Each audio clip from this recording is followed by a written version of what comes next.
Bonjour à tous. Merci d'être des nôtres aujourd'hui. C'est un grand plaisir de venir à cet hôtel de ville temporaire pour rencontrer ma mairesse, Valérie Plante. C'est un grand plaisir toujours de te voir, toujours un grand plaisir d'être de retour chez moi à Montréal, mais aussi je dois te remercier pour cette vision que tu as partagée au Corim, au lunch, d'un Montréal engagé qui prend sa place dans le monde, le leadership de Montréal et de nos grandes villes au Canada et partout dans le monde vont être essentiels dans les années à venir, où on reconnaît une certaine des défis à l'échiquier mondial où les villes ont leur rôle à jouer. On est sur le point, moi et Valérie, de commencer une rencontre durant laquelle on aura la chance d'échanger sur une foule de sujets comme les infrastructures, le transport collectif et la création d'emplois. Mais une chose qui revient presque toujours quand je parle avec Valérie, c'est l'environnement. Depuis son arrivée au pouvoir, la mairesse pose beaucoup de gestes pour non seulement faire de Montréal un endroit plus vert, mais pour mieux préparer la ville à un climat changeant. Mais ce qui m'impressionne vraiment chez elle, c'est pas juste son engagement à l'égard de l'environnement, c'est sa volonté de sortir des sentiers battus et de proposer des nouvelles idées et des nouveaux projets pour atténuer les conséquences des changements climatiques, tout en faisant de Montréal un endroit où il fait encore plus agréable où vivre. En août dernier, la mairesse avait annoncé son intention de créer un parc municipal de 30 km² dans l'arrondissement Pierrefonds-Roxborough. Notre gouvernement, et c'est pour ça que notre ministre des Infrastructures et des Collectivités, François-Philippe Champagne, est ici aujourd'hui, a été interpellé par ce projet audacieux et aujourd'hui, je suis très fier d'annoncer qu'il ira de l'avant avec l'appui d'Ottawa. Le gouvernement fédéral investira 50 millions de dollars pour préserver les écosystèmes locaux et mieux protéger les populations avoisinantes contre les inondations printanières. Une fois complété, il s'agira également du plus grand parc urbain de l'histoire du Canada et l'un des plus grands parcs municipaux du monde. C'est une bonne nouvelle pour l'environnement et pour les Montréalais qui tentent de s'adapter à un climat changeant. C'est important pour les municipalités de pouvoir compter sur le gouvernement fédéral lors des périodes de grands changements. Les phénomènes météorologiques se font de plus en plus fréquents et on doit travailler ensemble pour s'adapter.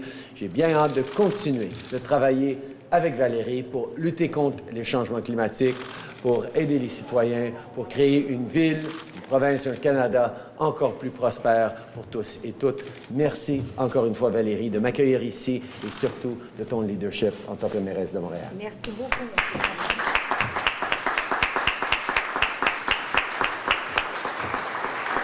Bien, à mon tour de vous saluer à nouveau, puisque nous étions ensemble à cette conférence du Corim. Vous savez, nous sommes vous l'avez dit, dans la maison des citoyens et citoyennes, l'hôtel de ville temporaire. Alors, comme c'est la maison des citoyens et citoyennes et que vous en êtes un, bienvenue chez vous, Monsieur le Premier ministre. J'aimerais également saluer M. Champagne, qui a travaillé, avec qui nous avons travaillé, je dirais, main dans la main pour en arriver à cette annonce qui est très, très importante. Parce qu'on sait que devant les conséquences des bouleversements climatiques, Montréal multiplie ses efforts pour offrir des milieux de vie qui sont résilients et qui sont durables. C'est dans ce contexte que nous avons présenté il y a 2 semaines un immense projet de protection et de conservation de la biodiversité dans l'ouest de l'île, le futur Grand Parc de l'Ouest, comme on le disait, 8 fois grand comme le Central Park, 15 fois grand comme le Mont-Royal, c'est immense. Ce projet de Grand Parc ne pourra devenir réalité, par contre, sans l'appui d'importants partenaires. Et c'est vraiment de ça dont il est question aujourd'hui. Nous nous réjouissons que le gouvernement fédéral confirme en être un de premiers plans et je pense que ça démontre l'engouement et la compréhension du gouvernement fédéral dans les efforts qui doivent être déployés pour lutter de façon efficace et rapide pour être plus résilient face au changement climatique. Il confirme aussi l'importance d'agir dès maintenant pour assurer la sécurité des personnes, des biens et des infrastructures lors des fortes crues printanières, comme nous en avons vécu le printemps dernier. L'appui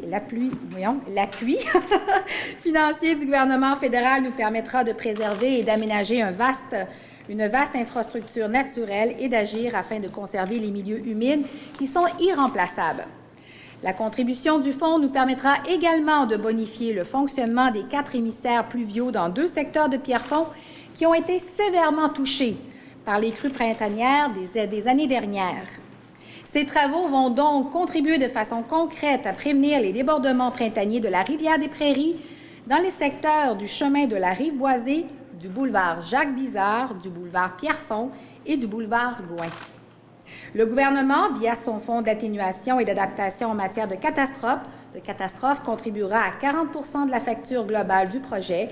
Cet appui pourrait atteindre une somme maximale de 50 millions de dollars. L'amélioration et la protection de nos écosystèmes sont d'excellentes manières de faire face aux inondations et aux crues printanières, comme celles que nous avons vécues en 2017 et en 2019. Et donc, nous mettons en place des solutions durables et nous saluons vraiment la volonté du gouvernement d'adapter ces programmes aux besoins des citoyens et des citoyennes et des municipalités qui, je le rappelle, sont toujours sur la première ligne lorsque des catastrophes comme celle-là surviennent. Alors, je remercie le gouvernement fédéral et j'ai très, très hâte de continuer à travailler ensemble car c'est une collaboration qui a toujours été très fructueuse et je m'en réjouis. Et je me permets de mentionner que cet espace que nous préservons, bien, c'est aussi en lien avec la préservation de la biodiversité. Parfois, on l'oublie, mais il y a des animaux, il y a une faune, il y a des fleurs, il y a des arbres qui poussent dans ces milieux que l'on doit préserver. Et j'ai le grand honneur d'avoir été choisie par l'organisation internationale ICLEI pour devenir l'ambassadrice mondiale de la biodiversité locale, parce que les villes, encore une fois, jouent un rôle de premier plan. Et j'ai bien l'intention de profiter de mes tribunes qui me sont allouées, bien sûr, pour faire la promotion des gestes concrets qui doivent être mis de l'avant par les gouvernements, bien sûr, locaux et de tous les autres paliers pour préserver notre belle et grande biodiversité.